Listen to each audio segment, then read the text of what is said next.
নবী সাল্লাল্লাহু আলাইহি ওয়াসাল্লামকে দেখানো হবে। যখন দেখানো হবে তখন সূর্য যখন ডুবে যায়, যে দৃশ্যটা আমরা দেখতে পারি না, ওই দৃশ্যটা ভেসে উঠবে এবং মুমিন বান্দা অস্থির হয়ে যাবে, বলবে আমাকে ছেড়ে দাও, আমি নামাজ পড়বো। সুবহানাল্লাহ। কারণ তার কাছে মনে হবে যে আসরের ওয়াক্ত হয়ে গেছে, আসরের ওয়াক্ত হয়ে গেছে, আসরের ওয়াক্ত চলে যাচ্ছে, আমাকে নামাজ পড়তে হবে। চিন্তা করেছেন? ওই যে একটা হাদিস আছে না, যে 7 শ্রেণীর মানুষকে আল্লাহ রাব্বুল আলামিন আরশের ছায়া দিবেন। তার মধ্যে এক শ্রেণীর মানুষকে, যার অন্তর মসজিদের সাথে ঝুলে থাকে, তার মন মসজিদের সাথে ঝুলে ছিল। এই সূর্য ডুবে গেল বলে আমাকে ছেড়ে দাও, আমি নামাজ পড়তে যাব। তখন ফেরেশতারা বলবেন, তোমাকে নামাজ পড়তে দেয়া হবে, তবে তার আগে তুমি এর উত্তর দাও। কি উত্তর? এই ব্যক্তির দিকে তাকাও। তখন নবী সাল্লাল্লাহু আলাইহি ওয়াসাল্লামকে দেখানো হবে, সাল্লাল্লাহু আলাইহি ওয়াসাল্লাম দরুদ পড়বেন। বলা হবে যে এই ব্যক্তির সম্পর্কে তোমার কি ধারণা? মান হাযা রাজুলু বুইসা ফীকুম, এই ব্যক্তি কে, যাকে তোমাদের কাছে পাঠানো হয়েছিল? মুমিন ব্যক্তি নির্দ্বিধায় বলে দিবে যে তিনি হচ্ছেন আমার নবী মুহাম্মদুর রাসূলুল্লাহ সাল্লাল্লাহু আলাইহি ওয়াসাল্লাম। দেখুন, পৃথিবীতে যে বা যারাই নবী সাল্লাল্লাহু আলাইহি ওয়াসাল্লামের সুন্নতের উপর আমল করবে, ইনশাআল্লাহ সে তার উত্তর দিতে পারবে। দুনিয়াতে যারা নবীর সুন্নতের 5 পয়সা পরোয়া করছে না, তার আদর্শের 5 পয়সা দাম দিচ্ছে না, তারা কোশ্চিনকালে উত্তর দিতে পারবে না। নাম হতে পারে আব্দুর রহমান, আব্দুর রহিম, নবীর সুন্নতের ধার ধারে না, তারা উত্তর দিতে পারবে না। নবীর সুন্নতের গুরুত্ব কত গভীর, এটা আমাদেরকে এখান থেকে বুঝতে হবে। তাই প্রিয় যুবক ভাইরা, মুসলিম ভাইরা, আমাদের জীবনটাকে নবীর আদর্শ এবং সুন্নতে ঢেলে সাজাতে হবে। সকাল থেকে সন্ধ্যা পর্যন্ত প্রতিটা কাজ করবো কার তরিকায়? রাসূলের তরিকায়। নামাজ পড়বো তার তরিকায়, রোজা, সিয়াম, হজ, যাকাত, আমল, মুআমালাত, আখলাক সব কার তরিকায়? নবী সাল্লাল্লাহু আলাইহি ওয়াসাল্লামের তরিকা অনুযায়ী ইনশাআল্লাহ। আল্লাহ পাক তৌফিক এনায়েত করুন, আমিন। এবার ফেরেশতা দুজন জিজ্ঞাসা করবেন অবাক হয়ে, যে তুমি কিভাবে এটা জানলে? তুমি কিভাবে এই 3টা প্রশ্নের উত্তর দিতে পারলে?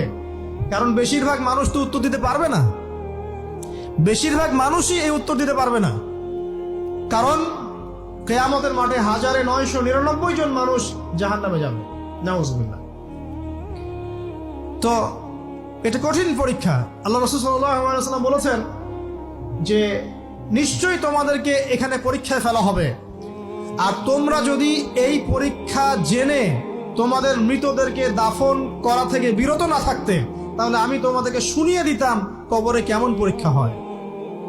মানে যদি আমরা শুনতে পারতাম যে কবরে কেমন পরীক্ষা হয়, আমরা ভয়ে আমাদের মৃতদেরকে দাফন পর্যন্ত করতাম না।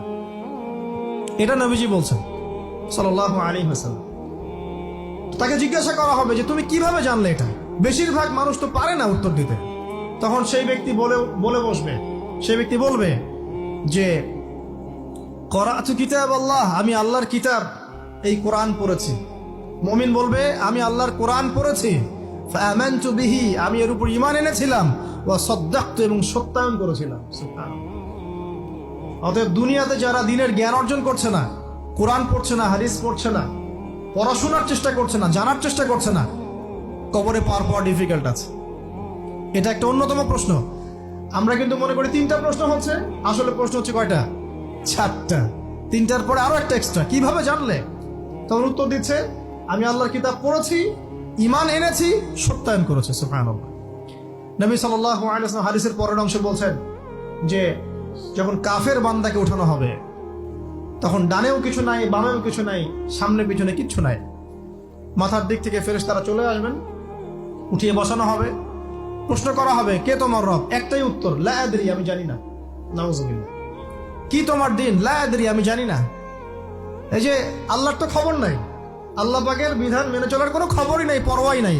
সে জানবে কিভাবে ইসলাম কি জিনিস? সে জানবে কিভাবে আল্লাহ কি জিনিস? ও তো আল্লাহকে চিনেই না। দিব্যি বলে বেড়াচ্ছে মহাবিশ্ব সৃষ্টি হয়েছে বিগ ব্যাং থেকে, আল্লাহ বলে কেউ নাই। মানুষ সৃষ্টি হয়েছে বান্দর থেকে, নাউজুবিল্লাহ। ওই যে ডারউইনের মতবাদ, কি থিওরি অফ এভলিউশন নাকি? হ্যাঁ, তাই তো মনে হয়। অনেকদিন আগে পড়ছি ভাই, ভুলে গেছি। তো যাই হোক, মানুষ তো আল্লাহকে চিনছে না। এখনো মানুষ মনে করছে যে আল্লাহ বলতে কেউ নাই। এবং এই মুক্ত চিন্তার নামে, বাক স্বাধীনতার নামে নাস্তিকতার যে চর্চাটা বেড়েছে বাংলায়, এটা আশঙ্কাজনক। বড় বড় বিশ্ববিদ্যালয় থেকে পড়ে আসছে, অনেক সময় দেখলাম বড় বিশ্ববিদ্যালয়ের প্রফেসর, সে বলছে যে মহাবিশ্ব বিগ ব্যাং দিয়ে সৃষ্টি হয়েছে, সৃষ্টিকর্তা নাই এখানে। তো মুসলিম বিজ্ঞানীর একটা কথা বলতেন যে মানুষ বিজ্ঞান সম্পর্কে অল্প জানলে নাস্তিক হয়ে যায়, আর অনেক গভীর জ্ঞান অর্জন করলে আল্লাহর কাছে আত্মসমর্পণ করে। খেয়াল করে দেখবেন, ডক্টর ইঞ্জিনিয়ার যারা বড় বড় লেভেলে চলে গেছেন, অনেক সিনিয়র, তারা কিন্তু বেশিরভাগ নামাজি দেখবেন, নামাজ পড়ে, দান সৎকার করে, সমাজ কল্যাণমূলক কাজ করে। তারা কিন্তু রোগীর সেবা করতে গেলেও বলে যে নামাজ পড়িয়েন, রোজা রাখিয়েন, তারা কিন্তু বলে। অনেক ডক্টর আমি দেখেছি এমন, যারা যত বেশি গবেষণা করে তারা তত বেশি আস্তিক হয়ে যায়। আর টুটাফাটা গবেষণা করলে নাস্তিক হয়ে যাবেন। কত প্রশ্ন, ইসলামের এটা কেন, ওইটা কেন, ইসলামে বহুবিবাহ কেন, হ্যাঁ ইসলামে কি পর্দার বিধান কেন, তারপর ইসলামে এত রেস্ট্রিকশনস, এত বাইন্ডিংস কেন, হ্যাঁ স্বাধীনতা নাই কেন, কত প্রশ্ন। ইসলামের এগেনস্টে কত তীর এখন ছোড়া হচ্ছে। তো এই ব্যক্তি কেমন করে উত্তর দিবে যে মাহাদিনুক, তোমার দিন কি? আল্লাহর দিকে কত প্রশ্ন ছোড়া হচ্ছে, কত শিরকের পাপ আমরা করছি, অনেক সময় মুসলিম হয়েও শিরকের পাপ করছি। কিভাবে উত্তর দিবে মান রব্য? 3 নাম্বার প্রশ্ন যখন করা হবে, এই ব্যক্তিকে দেখো দেখি, সে বলবে যে আমি জানি না এই ব্যক্তিকে, তবে শুনেছিলাম, মানুষের মুখে শুনেছিলাম, মানুষ যা বলতো আমি তাই বলতাম। মানে সে রাসূল সাল্লাল্লাহু আলাইহি ওয়াসাল্লামের নাম শুনেছিল হয়তো বা, কিন্তু তার সুন্নত বা আদর্শ কখনো মেনে চলে নাই, পারলো না। এবার জান্নাতি ব্যক্তি হলে কি হতো?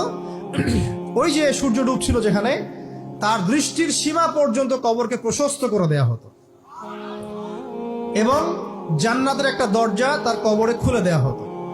এটা কিভাবে করা হবে সেটা আল্লাহ পাক জানেন, এটার ব্যাখ্যা করার জ্ঞান আল্লাহ আমাদেরকে দেন নাই। যেই মানুষের ক্ষুদ্র জ্ঞানে মানুষ ব্যাকটেরিয়া ভাইরাস নিয়ে গবেষণা করতে হিমশিম খেয়ে যায়, সে মহাবিশ্বের স্রষ্টা নিয়ে কিভাবে গবেষণা করবে? আল্লাহ পাকের অসীম জ্ঞানের সামনে আমার জ্ঞান কি? খুবই ক্ষুদ্র। একটা হাদিসে এসেছে বুখারী শরীফের মধ্যে, যে একটা মহাসমুদ্রের মধ্যে যদি একটা পাখি 1 ফোঁটা পানি উঠিয়ে নিয়ে যায়, ওই 1 ফোঁটা পানি হচ্ছে মহাবিশ্বের জ্ঞান, আর বাকি পুরো মহাসাগর হচ্ছে আল্লাহ পাকের জ্ঞান। তো আমরা এই ক্ষুদ্র জ্ঞানের মানুষ হয়ে আল্লাহর জ্ঞানকে কেমন করে পেনিট্রেট করতে পারি?